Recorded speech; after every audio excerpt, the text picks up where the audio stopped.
Hi friends, బాగున్నారా? మేము బాగున్నామండి. ఇవాళ ఎగ్ రైస్ అండి. ఎగ్ రైస్ తయారీ ఇలా నేను అందరూ ఎలా చేస్తారో కానీ నేను ఇలా చేస్తానండి. చాలా టేస్టీ సూపర్గా ఉంటుందండి. పిల్లలు బాగా ఇష్టపడతారు. కళాయి పెట్టి ఇంకా 4 స్పూన్ నూనె పోసి అల్లం వెల్లుల్లి కొద్దిగా జీలకర్ర వేసి ఇలా ఫ్రై చేస్తానండి. ఫ్రై చేసిన తర్వాత దీంట్లో ఎగ్స్ వేస్తాను అనమాట. మనకు కావాల్సిన ఎగ్లు వేసుకోవచ్చు. చాలా టేస్టీగా ఉంటుందండి. అసలు సూపర్గా ఉంటుంది. పిల్లలు బాగా ఇష్టపడతారు. ఈ కోడిగుడ్లు 4 పగలగొట్టి ఇలా వేస్తాను. వేసిన తర్వాత కొద్దిగా బాగా ఫ్రై చేస్తాను. ఫ్రై చేసిన తర్వాత ఇలాగే పిల్లలు ఎప్పుడన్నా కావాలా అన్నం మిగిలిపోయినా సరే ఇలా చేసుకోవచ్చు. ఎగ్ రైస్ లేకపోతే వేడి అన్నంతో చేసుకోవచ్చు. చాలా బాగుంటుందండి. చాలా టేస్టీగా ఉంటుంది. అసలు ఎంత తిన్నా ఇంకా తినాలనిపిస్తుంది అనమాట. అంత టేస్టీగా ఉంటుంది. కొద్దిగా నిమ్మకాయ పిండుకొని తింటే అసలు సూపర్ అండి, సూపర్. అసలు బిర్యానీ అయినా పక్కన పెట్టచ్చు, కానీ అంత టేస్టీగా ఉంటుంది ఇది ఎగ్ రైస్. అసలు వదలబుద్ధి కాదు. చాలా బాగుంటుంది.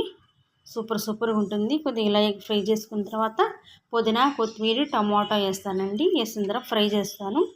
కొద్దిగా ఫ్రై అయిన తర్వాత కొద్దిగా గరం మసాలా, కొద్దిగా చికెన్ మసాలా వేస్తాను. కొద్దిగా ధనియాల పౌడరు, ఒక అర స్పూన్ కారం అనమాట. కారం వేసి కొద్దిగా ఫ్రై చేసేస్తాను. మళ్ళీ ఫ్రై చేసి బాగా కొద్దిగా సన్న మంటలోనే వేపాలన్నమాట. అది గుడ్డు మళ్ళీ నల్లగా మాడకుండా కొద్దిగా లైట్గా ఉండాలి.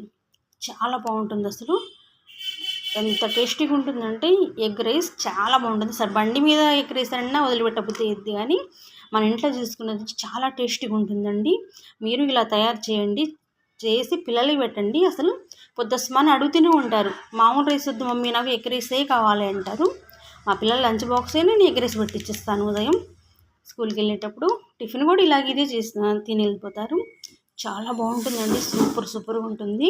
అసలు పిల్లలైనా పెద్దలైనా అసలు ఎవరైనా సరే అసలు ఈ టేస్ట్ వదిలిపెట్టారనమాట. సూపర్గా ఉంటుంది. ట్రై చేయండి. మీరు ట్రై చేసి తిని అమ్మాయి ఇలా చెప్పింది, అసలు చాలా టేస్టీగా ఉంది మీరే అంటారు. ఇంత బాగుంటుందన్నమాట ఎగ్ రైస్. నేను చాలా బాగా చేస్తానండి. ఇంకా జీడిపప్పు ఉంటే జీడిపప్పు పలుకులు కూడా వేస్తాను. సూపర్గా ఉంటుంది. ఈ పిల్లలు భలే ఇష్టపడతారు ఎగ్ రైస్కి. చాలా టేస్టీగా ఉంటుంది ఎగ్ రైస్. ఇలా ఫ్రై చేసి కొద్దిగా చికెన్ మసాలా, గరం మసాలా వేసాను కదా, కొద్దిగా ఉంటే పచ్చిమిర్చి కూడా వేసుకోవచ్చు మన టేస్ట్కి తగ్గట్టు. కొద్ది కారం, కొద్దిగా ఉప్పు మనకు సరిపడా, ఈ ఎగ్గుకు సరిపడా ఎగ్గు పట్టాలి కదా, కొద్దిగా ఉప్పు వేస్తాను.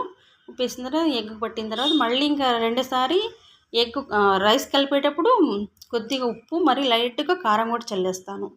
అసలు చాలా టేస్టీగా ఉంటుందంటే సూపర్గా ఉంటుంది. లైక్ చేయండి, షేర్ చేయండి, సబ్స్క్రైబ్ చేయండి. Thank you.